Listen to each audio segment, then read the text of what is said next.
నమస్తే, welcome to our channel. నేను సౌజన్య. గడిచినటువంటి ఈ 2 రోజుల్లోనే బీజేపీ అధినాయకత్వంలో చాలా మార్పులు వచ్చాయి. ఒకవైపు అమిత్ షా, ఇంకోవైపు మోదీ ఇద్దరు కూడా జగన్మోహన్ రెడ్డి సర్కారుపై అలాగే చేసినటువంటి అవినీతి పైన విరుచుకుపడుతున్నారు. ఈవెన్ మోదీ అయితే ఒకానొక సభలో రాబోయేది ఖచ్చితంగా ఎన్డీఏ కూటమి అని చెప్పి కూడా చెప్పడం జరిగింది. మరి ఈ అంశాలను ఏ విధంగా చూడాలి, పరిణామాలను ఏ విధంగా అర్థం చేసుకోవాలి, ఈ అంశానికి సంబంధించి మనతో మాట్లాడడానికి, వారి విశేషాన్ని మనతో పంచుకోవడానికి ఈ రోజు మనతో పాటు ఉన్నారు సీనియర్ పొలిటికల్ అనలిస్ట్ రాజేష్ అప్పసాన్ గారు ఉన్నారు. వారితో మాట్లాడదాం. నమస్తే అండి. ఒకవైపు అమిత్ షా, ఇంకోవైపు మోదీ ఇద్దరు కొన్ని గంటల గ్యాప్ లోనే జగన్మోహన్ రెడ్డి ప్రభుత్వం పైన విరుచుకుపడ్డారు. అవినీతి జరిగిందని ఆయనే చెప్పారు.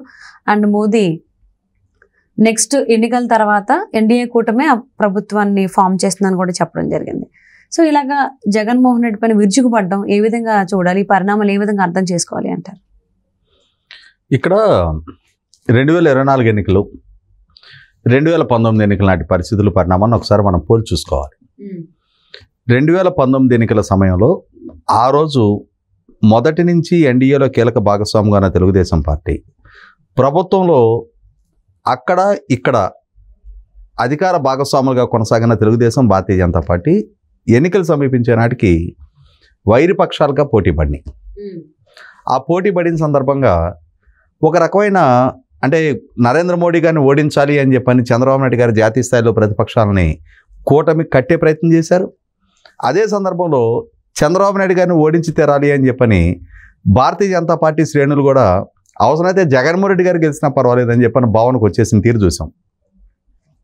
ఇది అంటే తంతే గార్ల బుట్టలో పడ్డారంటారు కదా, అట్లా జగన్మోహన్ రెడ్డి గారికి కలిసి వచ్చింది.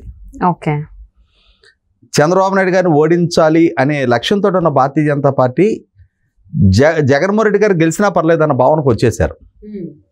ఆ పరిస్థితిలో పూర్తి స్థాయిలో వ్యవస్థల మద్దతు కూడా జగన్మోహన్ రెడ్డి గారికి అనుకూలంగా పనిచేసింది. అంతిమంగా చంద్రబాబు నాయుడు గారు ఓడారు, జగన్మోహన్ రెడ్డి గారు నెగ్గారు. అంటే అక్కడి నుంచి జగన్మోహన్ రెడ్డి గారికి కేంద్ర ప్రభుత్వంతో ఒక హనీమూన్ పీరియడ్ నడిచింది. భారతీయ జనతా పార్టీ తోటి అలయన్స్ పార్ట్నర్ కాకుండా, భారతీయ జనతా పార్టీ తోటి అధికారం పంచుకోకుండా కూడా ఒక రకమైన ఆత్మీయ అనుబంధాన్ని కొనసాగిస్తూ వచ్చారు. భారతీయ జనతా పార్టీ ప్రభుత్వానికి అవసరమైన ప్రతి బిల్లులోనూ వీరు మద్దతు ఇస్తూ వచ్చారు. అదే సందర్భంలో పాలకుడుగా జగన్మోహన్ రెడ్డి గారికి కేంద్ర ప్రభుత్వం వైపు నుంచి అన్ని రకాల సహాయ సహకారాలు అందింది వాస్తవం. ఇటువంటి నేపథ్యంలో భారతీయ జనతా పార్టీ తోటి సానుకూలంగా ఉండటం వల్ల దక్కే లాభం ఏంటి అనేది జగన్మోహన్ రెడ్డి గారికి ఆచరణపూర్వకంగా రుచి చూస్తున్నారు ఆయన. ఓకే, ఇటువంటి నేపథ్యంలో తనకు రాజకీయ ప్రత్యర్థి, రాష్ట్రంలో ప్రధాన ప్రతిపక్షం, ఇప్పటికే తాను జనసేన కలిపి కూటమిగా జగన్మోహన్ రెడ్డి గారిని సవాల్ చేస్తున్న తెలుగుదేశం పార్టీ కూటమిలోకి భారతీయ జనతా పార్టీ కూడా వచ్చి చేరటం అనేది జగన్మోహన్ రెడ్డి గారు జీర్ణించుకోవట్లా. ఎందుకు తనకి రాజకీయంగా సవాలు విసురుతూ ఉన్నాయి తెలుగుదేశం, జనసేన కలిపి తన ఉనికినే ప్రశాంతకంగా మార్చే పరిస్థితులు సృష్టిస్తూ ఉన్నారు. ప్రభుత్వ వ్యతిరేకత పెంచుతూ ఉన్నారు. తమకు అనుకూలంగా ఓటు బ్యాంక్ కన్సాలిడేట్ చేసుకుంటూ ఉన్నారు. ఇది మరింత బలపడితే రేపు ఎన్నికల్లో తనకు ప్రతికూల ఫలితాలు రావడానికి ఆస్కారం ఉంటుంది అని చెప్పని భయపడుతున్న సందర్భంలో జగన్మోహన్ రెడ్డి గారికి పులి మీద పుట్టలా అంటారు. ఇప్పుడు భారతీయ జనతా పార్టీ కూడా ఈ కూటమిలో జాయిన్ అయింది. ఇది ఆయన ఊహించని పరిస్థితి. తనకు అండదండలు అందిస్తూ వచ్చిన, ఒకనాడు చంద్రబాబు నాయుడు గారి గెలుపుకి దోహదం చేసిన, తన అధికారం సుస్థిరం చేసుకోవడానికి కీలకంగా పనికొచ్చిన భారతీయ జనతా పార్టీ ఇప్పుడు తనకి ప్రత్యర్థిగా ఎన్నికల క్షేత్రంలో మోహరించడం అనేది ఆయన జీర్ణించుకోలేకపోయారు. వాళ్ళు కూటమిగా కలిసి పోటీ చేయడానికి నిర్ణయం తీసుకున్నా, సీట్లు పంపిణీ జరిగినా, అభ్యర్థుల ప్రకటన జరిగిపోయినా, నామినేషన్ పర్వం ముగిసినా కూడా ఇంకా ఎక్కడో జగన్మోహన్ రెడ్డి గారికి కొంత దింపుడు కల్లా ఆశ ఉంది. ఈ కూటమిలో విభేదాలు పొడచొప్పకపోతాయా, వీళ్ళు విడిపోకపోతారా అంటే మనకి ఒక మొరటి సామెత ఉంది ఊళ్ళో, శుభం పలకరా మంక అంటే ఆ పెళ్లి కూతురు మొండెక్కడ చచ్చిందన్నారంట. అట్లాగే వాళ్ళు ఎన్నికల్లో కలిసి పోటీ చేయాలని చెప్పి నిర్ణయం తీసుకొని ఆ ఉన్న 155 స్థానాలని అసెంబ్లీకి ఎవరు, పార్లమెంట్కి ఎవరెవరు ఎన్ని స్థానాల్లో పోటీ చేయాలి, ఎవరెవరు ఎక్కడెక్కడ పోటీ చేయాలి, ఆయా స్థానాల్లో ఎవరు అభ్యర్థులుగా పోటీ చేయాలనేది ఒక నిర్ణయం జరిగిపోయి వాళ్ళు కలిసి ఎన్నికలకు వెళ్తుంటే వీళ్ళు విడిపోకపోతారా, వీళ్ళలో విభేదాలు రాకపోతాయా, వీళ్ళు అసలు కలిసే లేరు, వీళ్ళల్లో సఖ్యత లేదు, వీళ్ళు ఒకరి మీద ఒకరు అనుమానాలు పెట్టుకొని ఉన్నారు. ఇట్లా వాళ్ళ సోషల్ మీడియా ద్వారా, వాళ్ళ వ్యూహకర్తల ద్వారా, వాళ్ళ మీడియా ద్వారా రకరకాల ప్రచారాలు చేయిస్తూ ఉన్నారు. మేనిఫెస్టో విడుదల సందర్భంగా సిద్ధార్థనాథ్ సింగ్ గారు ఆ మేనిఫెస్టోని చంద్రబాబు నాయుడు గారు, పవన్ కళ్యాణ్ గారు పట్టుకున్నారు, ఆయన పట్టుకోలేదు. దాని మీద నరేంద్ర మోడీ గారు బొమ్మ లేదు. ఈ మేనిఫెస్టో మాకు ఆమోదయోగ్యం కాదు అని చెప్పి నరేంద్ర మోడీ గారు చెప్పారు. నా బొమ్మ వేస్తే మర్యాదగా ఉండదని చెప్పని వార్నింగ్ ఇచ్చారు. ఇట్లా రకరకాల ప్రచారాలు ప్రజల్లోకి పంపించే ప్రయత్నం చేశారు. నిజమేనేమో, ఈ ఇద్దరు ముగ్గురు మధ్య సఖ్యత లేదేమో అని చెప్పని ప్రజలు అనుకోవాలి.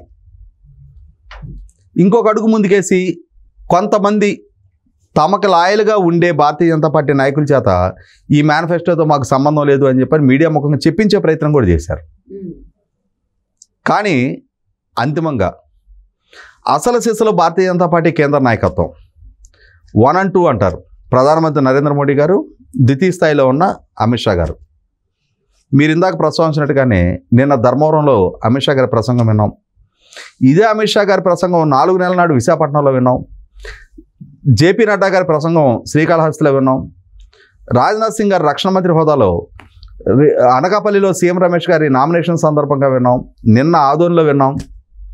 ఎవరు ప్రసంగించిన ఒకటే చెప్తున్నారు, జగన్మోహన్ రెడ్డి గారి ప్రభుత్వంలో అవినీతి, అరాచకం, ఆక్రమణలు రాజ్యం వెళ్తూ ఉన్నాయి. ఇసుక మాఫియా, లిక్కర్ మాఫియా, భూ మాఫియా, మినరల్ వెల్త్ మాఫియా అన్ని విధాల దోపిడీ చేస్తూ ఉన్నారు. జైలుకి పంపిస్తామని చెప్పని రాజ్నాథ్ సింగ్ గారు చెప్పడం జరిగింది. నిన్న అమిత్ షా గారు రాష్ట్ర సర్వతోముఖాభివృద్ధి కోసం మేము కూటమిగా పోటీ చేస్తున్నాం, జగన్మోహన్ రెడ్డి గారి వల్ల ఆపివేయబడ్డ అమరావతి పునర్నిర్మాణం కోసం మేము కూటమిగా ఏర్పడ్డాం, తిరుపతి శ్రీవారి పవిత్రతను కాపాడటం కోసం కూటమిగా ఏర్పడ్డాం, తెలుగు భాష మనుగడ కాపాడటం కోసం కూటమిగా ఏర్పడ్డాం, రాబోతున్నది ఎన్డీఏ ప్రభుత్వం, అవినీతి, అక్రమాలు, అరాచకాలు అన్నిటి మీద విచారం జరుపుతాం. ఇది ఒక రంగం ఉలికిపాటుకు గురి చేసింది. ఆ గురి చేయడమే కాదు, వైసీపీ పార్టీ ఆశల్ని అడుగంటింపజేసేసింది. ఏమో వీళ్ళు విడిపోకపోతారా, విడిపోతే ఆ సందులో దూరదామని చెప్పని ఆలోచన చేశారు. కానీ చూడపోతే ఉండకొంది ఆ బంధం బలపడతా ఉంది. తెలుగుదేశం శ్రేణుల్లో కొద్దిపాటి అనుమానాలు ఉండేవి. నిజంగానే భారతీయ జనతా పార్టీ మనతో స్నేహం కొనసాగిస్తుందా, లేదు జగన్మోహన్ రెడ్డి గారితో కూడా స్నేహం కొనసాగిస్తా మనతో నటిస్తున్నారా, ఇట్లా రకరకాల అనుమానాలు ఉండేవి. కానీ ఎప్పుడైతే కేంద్ర ప్రభుత్వ చొరవతోటే, ఎందుకంటే తెలుగుదేశం పార్టీ ఎన్నికల సంఘానికి మొదటి నుంచి ఫిర్యాదులు ఎన్నో సందర్భాల్లో చేసింది, కానీ ఎప్పుడు పరిగణలోకి తీసుకోవాలా. కానీ ఎప్పుడైతే భారతీయ జనతా పార్టీతో అలయన్స్ కుదిరిందో, తెలుగుదేశం పార్టీ కూటమి ద్వారా, తెలుగుదేశం పార్టీ, జనసేన, భారతీయ జనతా పార్టీ కూటమి ద్వారా ఎన్నికల సంఘానికి అధికార వ్యవస్థ, ముఖ్యంగా ఐపీఎస్ అధికారులు, ఐఏఎస్ అధికారులు జగన్మోహన్ రెడ్డి గారి ప్రైవేట్ ఆర్మీగా పనిచేస్తున్న, జగన్మోహన్ రెడ్డి గారి సొంత పార్టీ కార్యకర్తల కంటే బయాస్గా పనిచేస్తున్న చాలామంది అధికారులకు సంబంధించి ఫిర్యాదులు చేయటం, అది చేసిన నేపథ్యంలోనే డీజీపీ స్థాయి అధికారి నుంచి ఐపీఎస్ల అధికారులు ఇప్పటికి దాదాపుగా 10-11 మంది అధికారులని బదిలీ చేయటం, 4 ఐఏఎస్ అధికారులను బదిలీ చేయటం, ఇంకా చూడకపోతే చీఫ్ సెక్రటరీని కూడా బదిలీ చేస్తారని చెప్పని వార్తలు రావటం, డిఎస్పీలు, సిఐ స్థాయి అధికారులను బదిలీ చేయటం, ఇవన్నీ సాధ్యపడుతున్నాయి అని అంటే 100% భారతీయ జనతా పార్టీ కూటమిలో కొనసాగటం వల్ల మాత్రమే సాధ్యపడుతుంది. ఇది ప్రభుత్వానికి కూడా కంటగింపుగా ఉంది. ఎందుకంటే జగన్మోహన్ రెడ్డి గారు తనకి అనుకూలమైన అధికార వ్యవస్థని ఒక సమూహాన్ని తన చుట్టూ ఏర్పాటు చేసుకున్నారు. ఆయన మనకి టెంపర్ సినిమాలో జూనియర్ ఎన్టీఆర్తో ఒక డైలాగ్ ఉంటుంది, వైఫై నా చుట్టూ, ఈగో నా చుట్టూ వైఫై లాగా తిరుగుతూ ఉంటుంది అని చెప్పని. అట్లాగే జగన్మోహన్ రెడ్డి గారు కూడా తన చుట్టూ ఇటువంటి అధికార వ్యవస్థను ఏర్పాటు చేసుకున్నాడు. అంటే ఎటు చూసినా తనకు సంబంధించిన అధికారులే ఉండాలి, మిగిలిన రాజకీయ పక్షాల పట్ల బయాస్డ్గా ఉండాలి, తన పట్ల సానుకూలత ప్రదర్శించాలి, మిగిలిన వారి పట్ల విముఖత ప్రదర్శించాలి. అధికార వ్యవస్థలాగా కాదు, తన పార్టీ కార్యకర్తలాగా పనిచేయాలి, తన గెలుపుకు దోహదం చేయాలి, తనకు ఒక ఎన్నికల ఎజెండాలు సృష్టించాలి, తన ప్రత్యర్థులను కట్టడి చేయాలి. ఈ విధమైన వ్యూహంతో ఆయన ఎన్నికలకు వెళ్తా ఉన్నాడు. పాలకుడు 5 సంవత్సరాల పాలనా తీరు మీద ప్రజల మద్దతు అడగాలి, నేను ఇది చేశానని ప్రజల మద్దతు అడగాలి, నేను ఇది సాధించాను, ఆనాడు ఇది చెప్పాను, ఇది అమలుపరిచానని చెప్పని ప్రజల మద్దతు కోరాలి. ఇవేవి చెప్పుకోదగ్గ ఘనతలు లేవు, వైఫల్యాలు తప్ప.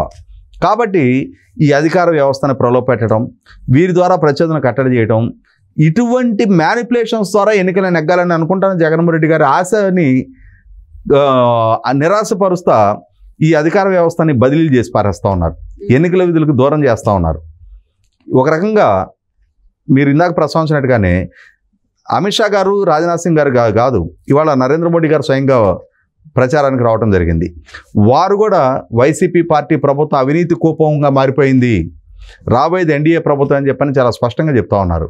అంటే ఒక బలమైన సంకేతం ఇవాళ ఎన్డీఏ తోటే మేమున్నాం, ఎన్డీఏలో కలిసి ఉన్నాం, చంద్రబాబు నాయుడు గారి నేతృత్వంలో ఏర్పడబోయే ప్రభుత్వంలో మేము కూడా అంతర్భాగంగా ఉన్నాం, రాష్ట్ర అభివృద్ధి పట్ల చిత్తశుద్ధితో ఉన్నాం, కట్టుబడి ఉన్నాం, మా పట్ల విశ్వాసం చూపండి అని చెప్పని బాహాటంగా ప్రజలకి విజ్ఞప్తి చేస్తూ ఉన్నారు.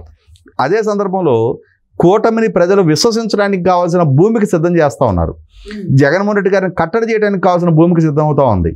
ఇటువంటి నేపథ్యంలో ఖచ్చితంగా అటు భారతీయ జనతా పార్టీ కేంద్ర నాయకత్వం చూపిస్తున్న ఈ వైఖరి ఇటు కూటమి విజయావకాశాలని మెరుగుపరుస్తుంది, జగన్మోహన్ రెడ్డి గారి ఆశల మీద నీళ్లు కుమ్మరిస్తుంది అనేది వాస్తవం. అవును.